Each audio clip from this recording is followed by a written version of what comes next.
Marcus Thompson had always been the class clown. Even at 28, working as a marketing executive in Chicago, he couldn't resist making people laugh. His friends often said he should have been a comedian instead of sitting behind a desk all day.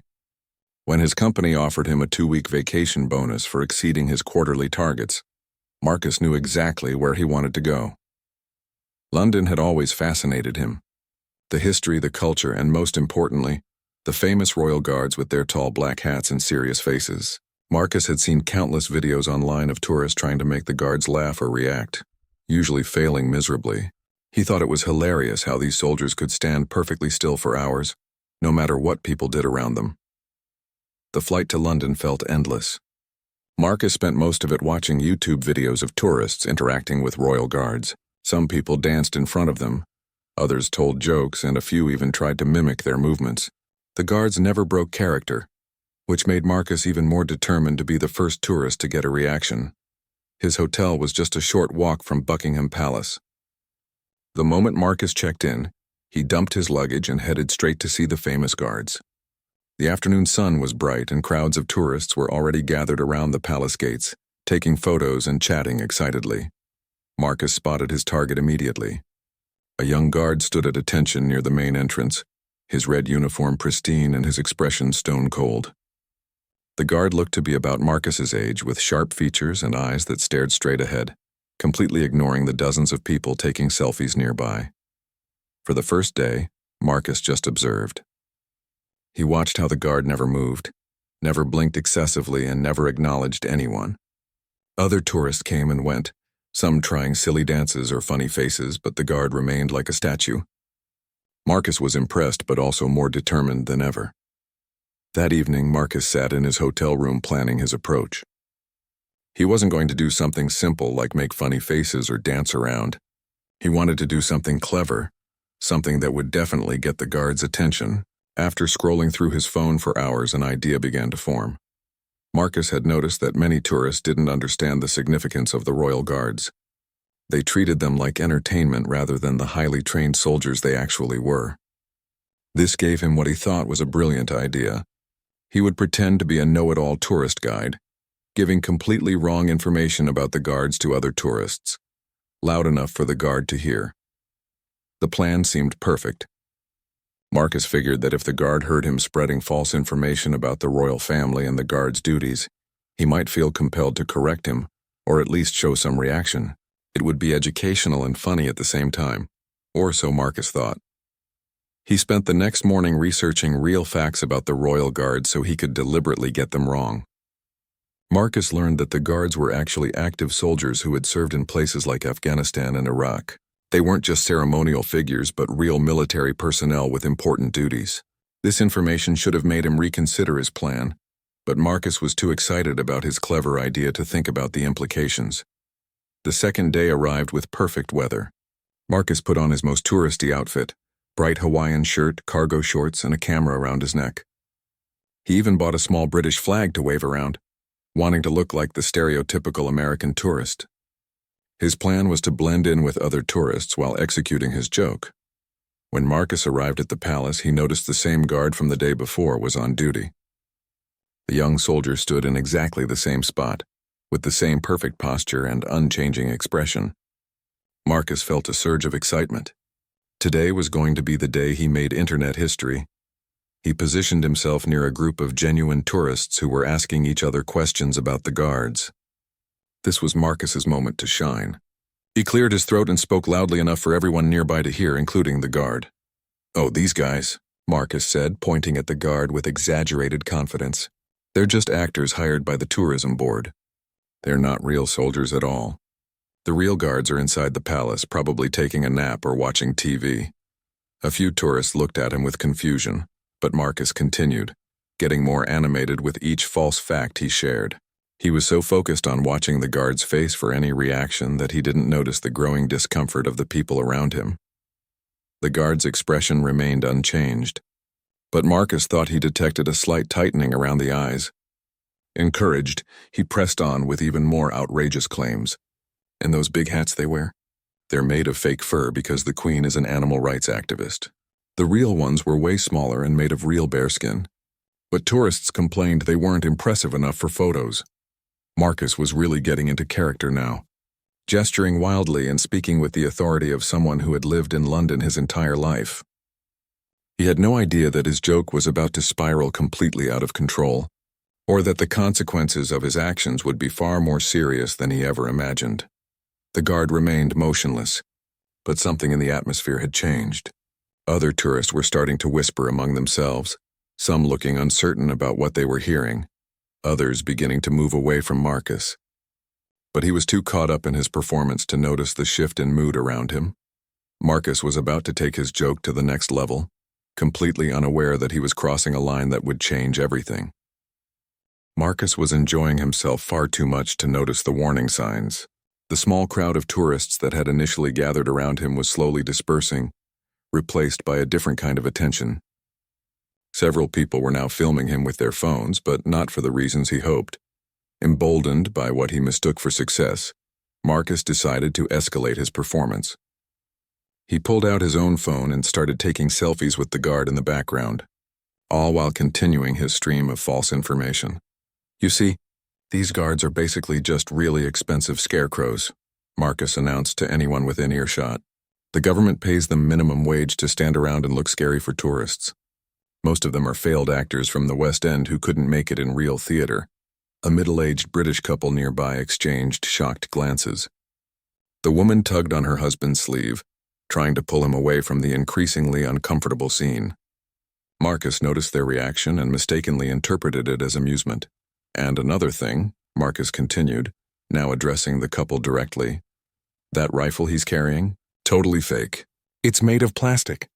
The real security comes from all those hidden cameras you can't see. These guys couldn't protect a sandwich, let alone the Queen." The husband of the British couple stepped forward, his face flushed with anger. "Excuse me, mate," he said firmly, "but what you're saying is absolutely ridiculous and quite offensive. These men are real soldiers who have served our country with honor." Marcus laughed and waved dismissively. "Come on, don't be so gullible. It's all for show. Look, watch this." Before anyone could stop him, Marcus stepped closer to the guard and began making exaggerated military salutes while speaking in a mock British accent. "Good afternoon, Mr. Fake Soldier," Marcus said loudly. "How's the acting business treating you? Do you get overtime for standing in the sun all day pretending to be tough?" The crowd around him had grown, but now it was filled with disapproving murmurs and uncomfortable stares. Some tourists had stopped taking pictures entirely, sensing that something was going very wrong. A few British visitors were shaking their heads in disgust, and several people had started recording Marcus's behavior with their phones.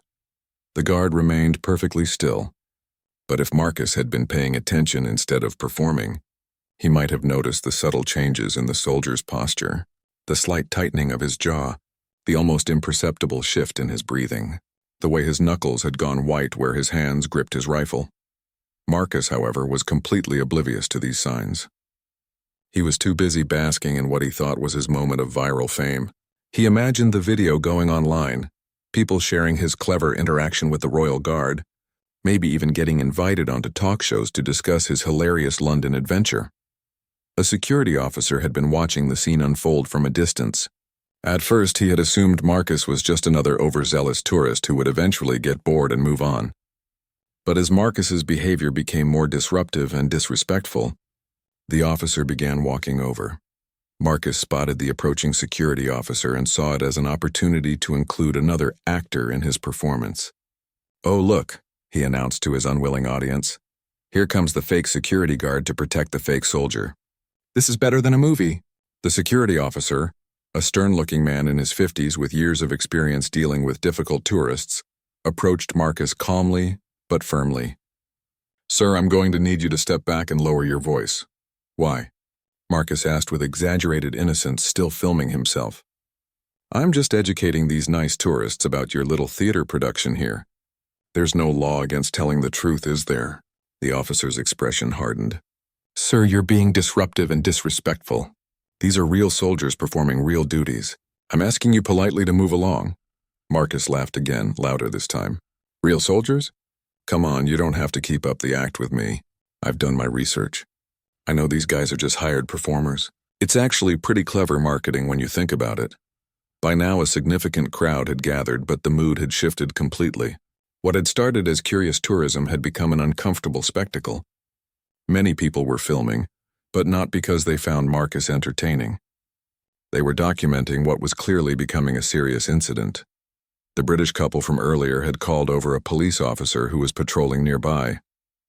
The officer, a woman in her 30s with a no-nonsense demeanor, assessed the situation quickly as she approached. Marcus saw her coming and his eyes lit up. "Perfect. Now we have the whole cast here. Let me guess, you're going to tell me you're a real police officer too, right?" The officer showed Marcus her badge and identification. "I am Police Constable Sarah Williams, and yes, I am a real police officer.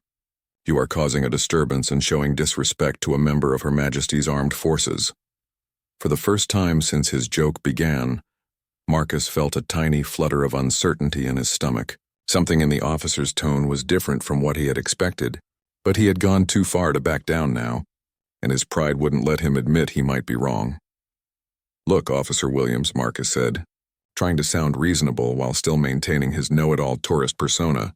"I appreciate the commitment to the role, but you don't have to arrest me for exposing a tourist scam. I'm actually doing a public service here." The crowd around them had grown larger, and Marcus finally began to notice that people weren't laughing with him. They were staring at him with a mixture of anger, embarrassment, and disbelief. Some tourists were shaking their heads, others were walking away in disgust, and a few were making comments about ugly Americans. But Marcus had committed to his performance, and stopping now would mean admitting he had been wrong from the beginning. In his mind, he had two choices: double down on his joke or face the humiliation of backing down in front of all these people and the cameras recording everything. He chose to double down, not realizing he was about to cross a line that would transform his harmless prank into something much more serious and life-changing. Marcus made the decision that would haunt him for years to come. Instead of apologizing and walking away, he decided to push his joke even further. The crowd, the cameras, and the authority figures around him only fueled his determination to prove his point, even though deep down a small voice was starting to whisper that he might be wrong. "You know what?" Marcus announced loudly, addressing the police officer but speaking to the entire crowd. "I'll prove these are just actors. Watch this." Before anyone could react, Marcus stepped directly in front of the royal guard, just inches from his face. The crowd gasped collectively. Even the most disrespectful tourists knew better than to invade a guard's personal space so aggressively. "Hey there, Mr. Actor," Marcus said, staring directly into the guard's eyes. "I know you can hear me. Why don't you drop the act for just 1 second? Come on, just give me a wink. Nobody will tell your boss." The guard's training kept him motionless, but Marcus was now close enough to see something that made his stomach drop. The soldier's eyes weren't the eyes of an actor or a performer. They were the hard, disciplined eyes of someone who had seen real combat, real danger, and real responsibility. For just a moment, Marcus caught a glimpse of the man behind the uniform, young, professional, and clearly struggling to maintain his composure in the face of this unprecedented disrespect. But Marcus had gone too far to stop now. Pride, embarrassment, and the pressure of the watching crowd pushed him to make an even worse decision. Still not convinced, Marcus called out to his audience. "Watch this. If he was a real soldier, he'd arrest me or something, right?" Marcus reached out and actually poked the guard's uniform right on the chest. The reaction was immediate and shocking. The guard's eyes snapped to Marcus's face with an intensity that made Marcus step back involuntarily. For just a moment, the professional mask slipped, and Marcus saw pure, controlled fury in those eyes. The police officer moved quickly, grabbing Marcus's arm and pulling him away from the guard. "Sir, you are under arrest for assault and disturbing the peace," she said firmly, reaching for her handcuffs. Marcus's world suddenly shifted. The word arrest hit him like a physical blow. This wasn't supposed to happen. This was supposed to be funny, viral, entertaining. People were supposed to be laughing and sharing his clever joke online. "Wait, what?" Marcus stammered, his confident facade cracking for the first time. "Arrest, but it was just a joke. I barely touched him." "Assault on a member of the armed forces is not a joke, sir," the officer replied, securing the handcuffs around Marcus's wrists. "You have the right to remain silent." As the officer began reading him his rights, Marcus looked around at the crowd that had gathered. What he saw made his heart sink. There were no amused faces, no people laughing at his clever prank. Instead, he saw disgust, anger, and second-hand embarrassment.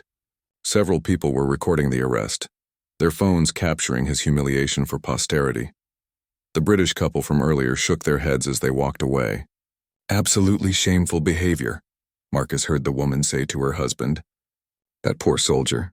Imagine having to stand there and take that abuse." A group of American tourists nearby looked mortified. One of them, a woman about Marcus's age, was speaking quietly to her companion. "I can't believe he's making us all look bad. That guard is probably someone's son, serving his country with dignity. And this idiot treats him like entertainment." Marcus felt his first real pang of regret, but it was quickly overshadowed by panic as the reality of his situation set in. He was being arrested, in a foreign country, for what had started as a harmless joke. "Officer, please," Marcus said, his voice much smaller now. "I think there's been a misunderstanding. I'm a tourist. I didn't know. I thought—" "You thought you could disrespect one of our soldiers and treat it as entertainment," the officer replied. "Well, sir, you thought wrong." As she led Marcus away from the crowd, he caught one last glimpse of the royal guard. The soldier had returned to his perfect posture and stoic expression, but Marcus could see something different now. It wasn't the blank stare of an actor playing a role. It was the disciplined professionalism of a real soldier who had just endured public humiliation while maintaining his duty and honor. The security officer who had first approached Marcus walked over to the guard and said something quietly.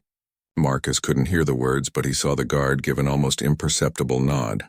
It was a small gesture, but it spoke volumes about the communication between these professional security personnel. Real people doing a real job that Marcus had mocked and dismissed. As Marcus was led toward a police vehicle, his mind raced with questions he should have asked himself much earlier. What if these guards really were active military personnel? What if he had just publicly humiliated someone who had served his country in dangerous places around the world? What if his harmless joke had actually caused real emotional harm to another human being? The police car door slammed shut, and Marcus found himself alone with his thoughts for the first time since his joke had begun. The adrenaline that had fueled his performance was wearing off, replaced by a growing sense of dread and the terrible realization that he might have made a catastrophic mistake. Through the car window, Marcus could see tourists still gathered around the palace, but now they were talking about him. Some were showing their recorded videos to others, shaking their heads in disbelief. A few were approaching other guards with apologetic gestures, as if trying to distance themselves from Marcus's behavior. As the police car pulled away from Buckingham Palace, Marcus caught one final glimpse of the guard he had targeted. The young soldier remained at his post, professional and dignified, continuing his duty despite what had just happened. It was in that moment that Marcus began to understand the true magnitude of what he had done, and the long journey of regret and consequences that lay ahead of him. The police station was nothing like the friendly, bumbling British police stations Marcus had seen in movies. It was serious, efficient, and coldly professional. As he sat in the holding cell, still wearing his ridiculous Hawaiian shirt and clutching his tourist camera, the full weight of his situation began to crush down on him. The arresting officer, P.C. Williams, had been polite but firm throughout the booking process. She had taken his passport, his belongings, and his fingerprints with the same professional detachment she probably showed to all arrestees. When Marcus had tried to explain that it was all just a misunderstanding, she had simply nodded and continued with her paperwork. "The duty solicitor will be with you shortly," she had said before leaving Marcus alone in the cell. "I'd suggest you think carefully about what happened today and be prepared to explain your actions." Alone in the small cell, Marcus had nothing but time to think, and the more he thought, the worse he felt. He replayed the events of the afternoon in his mind, but now, without the adrenaline and crowd pressure, everything looked different. He remembered the guard's eyes, not the blank stare of an actor, but the controlled fury of a professional soldier, maintaining his discipline under impossible circumstances. He thought about the crowd's reaction, the disgust and embarrassment on their faces. He recalled the British couple's words about the guard being someone's son. Marcus pulled out his phone, which the police had returned to him in the cell, and began searching for information about the royal guards. What he found made his stomach turn. These weren't actors or performers. They were active military personnel, many of whom had served multiple tours in Afghanistan, Iraq, and other dangerous locations around the world. The Queen's Guard consisted of soldiers from elite regiments like the Grenadier Guards, Coldstream Guards, and Welsh Guards. These men and women had earned their positions through rigorous training and distinguished service. They were responsible for protecting the royal family and important government buildings, a duty they took with deadly seriousness. Marcus found article after article about the Guard's service records. Many had been decorated for bravery in combat. Some had lost friends in battle. Others had been wounded in service to their country. And here he was, a tourist who had treated one of these heroes like a theme park attraction. One article particularly caught his attention. It was about a royal guard who had served 3 tours in Afghanistan before being assigned to ceremonial duties. The article mentioned how difficult it could be for combat veterans to transition to the highly public ceremonial role, where they had to maintain perfect composure while being constantly photographed, mocked, and treated as tourist attractions by visitors who didn't understand the significance of their service. Marcus felt sick. Had the guard he targeted been a combat veteran? Had he served in dangerous places, seen friends die, made sacrifices for his country, only to come home and be publicly humiliated by a thoughtless tourist looking for social media fame? The duty solicitor arrived an hour later. She was a middle-aged woman named Margaret Fleming, who had clearly dealt with many tourists who had found themselves in legal trouble in London. "Mr. Thompson," she said, sitting across from him with a folder full of paperwork, "I've reviewed the charges against you. Assault on a member of the armed forces, disturbing the peace and public disorder.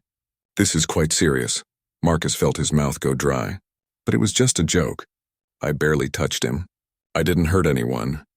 Ms. Fleming looked at him with the patient expression of someone explaining something to a child. "Mr. Thompson, physical contact with a royal guard is considered assault regardless of intent. These soldiers are performing a vital security function, and interfering with them is a serious offense. Beyond that, your behavior was filmed by numerous witnesses and has already appeared on social media." "Social media?" Marcus asked weakly. The solicitor pulled out her tablet and showed Marcus a video that had been posted on Twitter just hours earlier.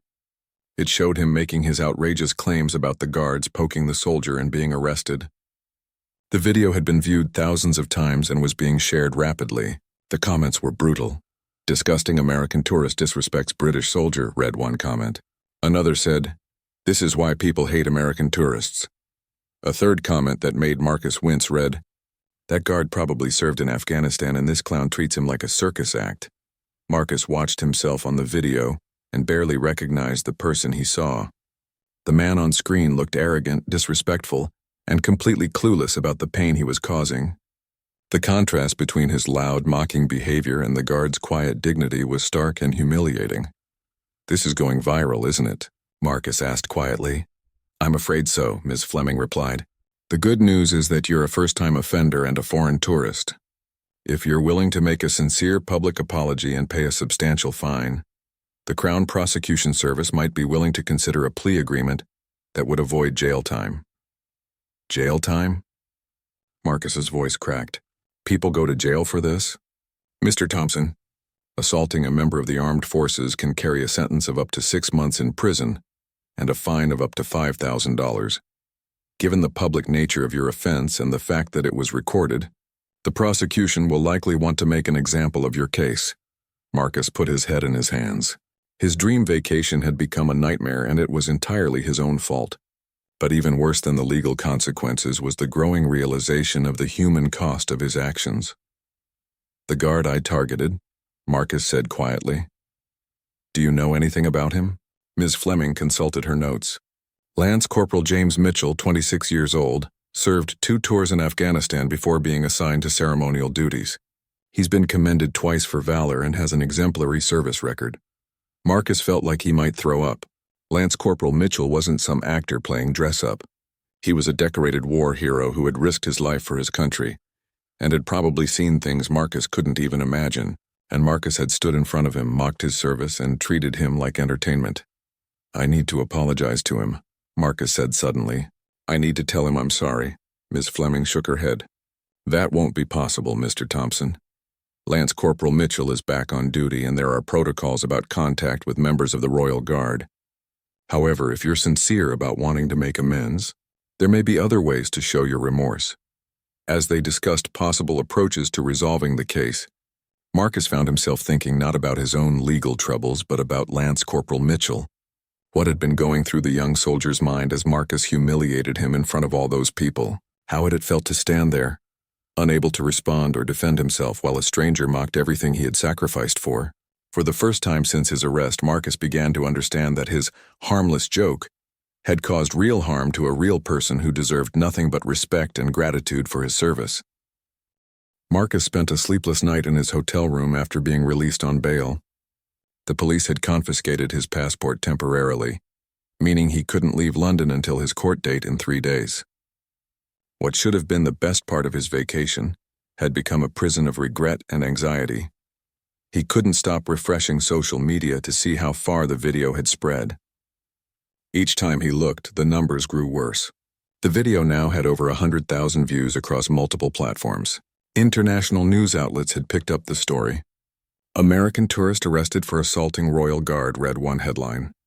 Another proclaimed, viral video shows tourists' shocking disrespect for British soldier. The comments section was a brutal reminder of how his actions looked to the rest of the world. People from around the globe were expressing their disgust at his behavior. Veterans from multiple countries shared their outrage at seeing a decorated soldier treated with such disrespect. Many Americans were apologizing on behalf of their country for Marcus's actions. But what hurt Marcus most were the comments that provided context he had never bothered to learn. Several people had shared information about Lance Corporal Mitchell, whose identity had somehow become public knowledge. One comment read, "That soldier served with distinction in Helmand Province. He was wounded in an IED attack that killed 2 of his friends. After recovering, he volunteered for ceremonial duties to continue serving his country. And this tourist treats him like a joke." Another comment shared a photo from a military news website showing Lance Corporal Mitchell receiving a commendation for bravery. The photo showed a young man with the same serious eyes Marcus remembered, but in the photo, those eyes held pride and honor as his commanding officer pinned a medal to his chest. Marcus closed his laptop and stared at the ceiling of his hotel room. He had spent his entire adult life thinking he was a good person. He donated to charity occasionally, was kind to his coworkers, and had never intentionally hurt anyone. But now he was forced to confront the reality that good intentions meant nothing if your actions caused harm. The next morning, Marcus received a call from his company's HR department. Someone had sent them the viral video, and they wanted to discuss the situation immediately. Marcus's heart sank as he explained what had happened to his supervisor. "Marcus, I'm disappointed," his boss said over the video call. "This reflects poorly not just on you but on our company. We're going to need to discuss your future with us when you return." After the call ended, Marcus realized he might lose his job over this. The video would be online forever, attached to his name. Future employers would see it when they Googled him. His moment of thoughtless entertainment was becoming a permanent stain on his life. But even the potential loss of his career didn't hurt as much as the growing weight of guilt about Lance Corporal Mitchell. Marcus found himself constantly wondering how the soldier was coping with the aftermath of the incident. Was he being harassed by other tourists who recognized him from the video? Were his fellow soldiers giving him a hard time? Was this affecting his ability to do his job? On his second day of forced stay in London, Marcus made a decision. He called his solicitor and asked about making a public apology. "I want to do more than just pay a fine," Marcus told Ms. Fleming. "I want to make this right." Somehow, Ms. Fleming arranged for Marcus to meet with a representative from the Ministry of Defense who handled public relations issues involving the Royal Guards. The meeting took place in a sterile government office building, and Marcus had never felt smaller than when he walked into that room. The Ahmad representative, Colonel Sarah Henderson, was a career military officer who looked at Marcus with barely concealed disdain. She had dealt with numerous incidents involving disrespectful tourists, but few as public or as harmful as this one. "Mr. Thompson," she began without preamble, "your actions have caused significant distress to one of our finest soldiers and have brought unwanted attention to the Royal Guard as a whole. Lance Corporal Mitchell has been dealing with harassment and unwanted attention since your video went viral. Marcus felt sick. I never meant for that to happen. I didn't think. No, you clearly didn't think, Colonel Henderson replied sharply. Lance Corporal Mitchell served 2 tours in Afghanistan. He was wounded in action and received the Military Cross for gallantry. He chose ceremonial duties because he wanted to continue serving his country in a visible way, to represent the values and sacrifices of all British service members. Your behavior turned him into a laughingstock. The words hit Marcus like physical blows. He had been so focused on his own clever joke that he had never considered the real person behind the uniform. Is there anything I can do to make this right? Anything at all? Colonel Henderson studied Marcus for a long moment. There might be. We're willing to work with you on a public apology that might help repair some of the damage you've caused, but it has to be genuine, and it has to acknowledge the full scope of what you did wrong. Over the next several hours, Marcus worked with Colonel Henderson and Ms. Fleming to craft a public statement. It was one of the most difficult things he had ever done, forcing him to confront not just his actions, but the ignorance and arrogance that had led to them. The statement read, in part, I want to apologize not just to Lance Corporal Mitchell, but to all service members who risked their lives to protect others. My behavior was inexcusable and based on ignorance about the true nature of the Royal Guard service. These are not actors or performers, they are decorated soldiers who have earned their positions through sacrifice and valor. Marcus also agreed to make a substantial donation to a military charity that supported wounded veterans, and to volunteer with veteran organizations when he returned to the United States. But even as he signed the agreements and prepared for his court appearance, Marcus knew that no amount of money or public apologies could undo what he had done. The video would exist forever. Lance Corporal Mitchell would always be remembered as the guard who was humiliated by an American tourist. And Marcus would have to live with the knowledge that his moment of thoughtless entertainment had caused lasting harm to a man who deserved nothing but respect and gratitude. The court hearing was scheduled for the following morning, and Marcus spent his final evening in London walking through the city, seeing it with completely different eyes than when he had arrived just a few days earlier. He was no longer the confident tourist looking for his next adventure. He was a man who had learned the hardest possible lesson about the difference between harmless fun and harmful ignorance. The courtroom was smaller than Marcus had expected, but the weight of the moment felt enormous. He sat beside Ms. Fleming, wearing the only formal clothes he had brought on his vacation, a simple, button-down shirt and khakis that seemed inadequate for the gravity of the situation. Magistrate Caroline Webb reviewed the case files before addressing the court. Marcus noticed several journalists in the gallery, their notebooks ready to record whatever happened next. The story had attracted enough attention that his court appearance was considered newsworthy. Mr. Thompson, Magistrate Webb began, you stand accused of assault, disturbing the peace and public disorder. How do you plead? Guilty, Your Honor, Marcus replied, his voice barely above a whisper. The prosecutor outlined the case, describing Marcus's behavior and its impact. As the details were read aloud in the formal legal language, Marcus was struck by how much worse everything sounded in that sterile courtroom setting. The prosecutor mentioned that Lance Corporal Mitchell had submitted a victim impact statement. The defendant's actions caused significant emotional distress to Lance Corporal Mitchell, the prosecutor read. As a decorated veteran who has served his country with distinction, Lance Corporal Mitchell found the public humiliation particularly difficult to bear. The viral nature of the incident has resulted in ongoing harassment and unwanted attention that continues to affect his ability to perform his duties. Marcus felt tears welling up in his eyes. He had caused ongoing harm to a man who had already sacrificed so much for his country. The harmless joke was still hurting Lance Corporal Mitchell weeks later. When it came time for Marcus to address the court, he stood on shaky legs. He had prepared remarks, but looking around the courtroom, at the journalists, the legal officials, and knowing that Lance Corporal Mitchell might read about this later, he decided to speak from his heart. Your Honor, I came to London thinking I was going to play a harmless prank. I thought I was clever, that I would be the first tourist to get a reaction from a royal guard. I was completely wrong about everything. Marcus paused, struggling to find the right words. I learned that Lance Corporal Mitchell is a decorated war hero who was wounded serving his country in Afghanistan. He earned the Military Cross for bravery, and I stood in front of this hero and mocked him, treated him like he was fake, like his service meant nothing. The courtroom was completely silent. Even the journalists had stopped writing to listen. "I can't undo what I did," Marcus continued, his voice breaking slightly. "That video will exist forever, and I will have to live with the knowledge that I humiliated a man who deserved my respect and gratitude. I've learned that there's no such thing as a harmless joke when it comes at someone else's expense, especially someone who has sacrificed so much for others." Magistrate Webb listened carefully to both the prosecution and defense arguments. Ms. Fleming presented Marcus's cooperation, his genuine remorse, and his commitment to making amends through charitable donations and volunteer work with veteran organizations. "Mr. Thompson," the magistrate said finally, "your actions were thoughtless and caused genuine harm to a decorated serviceman. However, I note your genuine remorse and your efforts to make amends.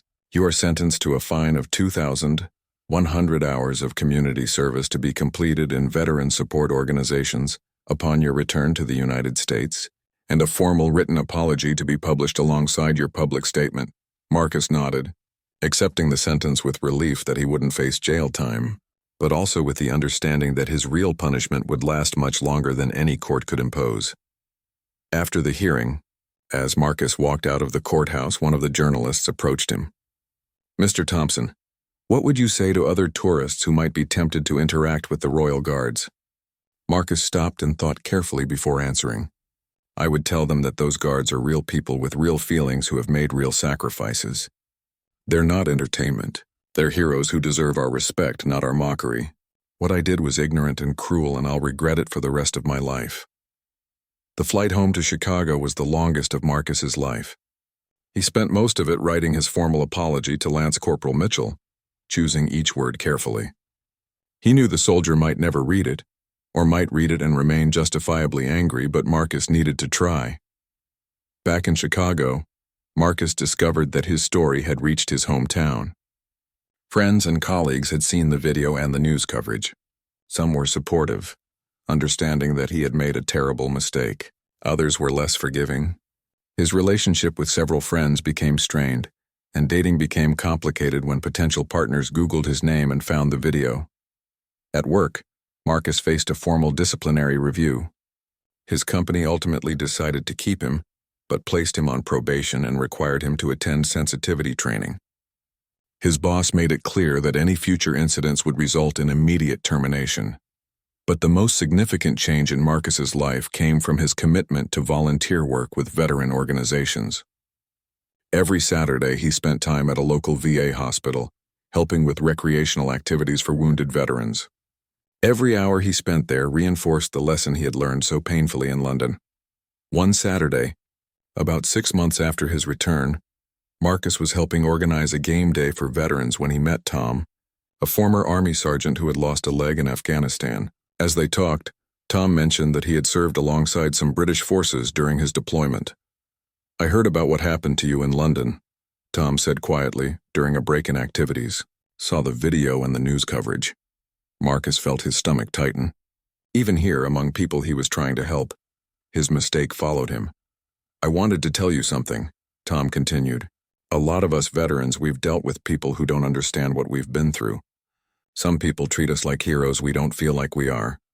Others treat us like we're broken, and some treat us like we don't matter at all." Marcus waited, unsure of what was coming next. "What you did was wrong," Tom said.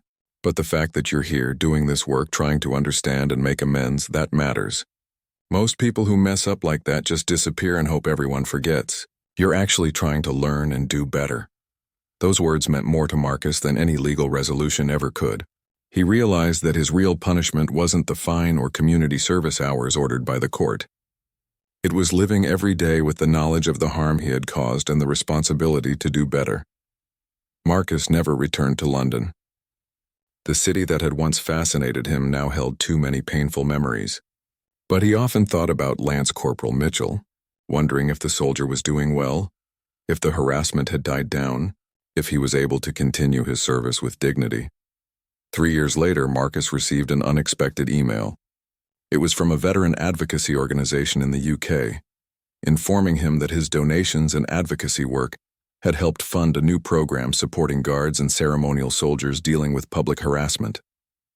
The program was being launched in honor of Lance Corporal Mitchell, who had been promoted to corporal and was now helping train new guards in dealing with difficult tourist situations. Marcus stared at the email for a long time, feeling a mixture of emotions. His thoughtless moment had caused real harm, but his efforts to make amends had contributed to something positive. It didn't erase what he had done, but it showed that even the worst mistakes could lead to growth and positive change. He printed out the email and kept it on his desk as a daily reminder that actions have consequences, but also that people can change, learn, and work to repair the harm they've caused. Marcus's joke had backfired in the worst possible way. But in facing the consequences honestly and working to make amends, he had become a better person than he had been before. The video still existed online and probably always would. But now when people searched his name, they also found articles about his volunteer work, his advocacy for veterans, and his efforts to educate others about the importance of treating service members with respect. His moment of shame had become a catalyst for positive change, both in his own life and in the lives of the veterans he now served. Marcus learned that regret could be a powerful teacher, and that the hardest lessons often came from our worst mistakes.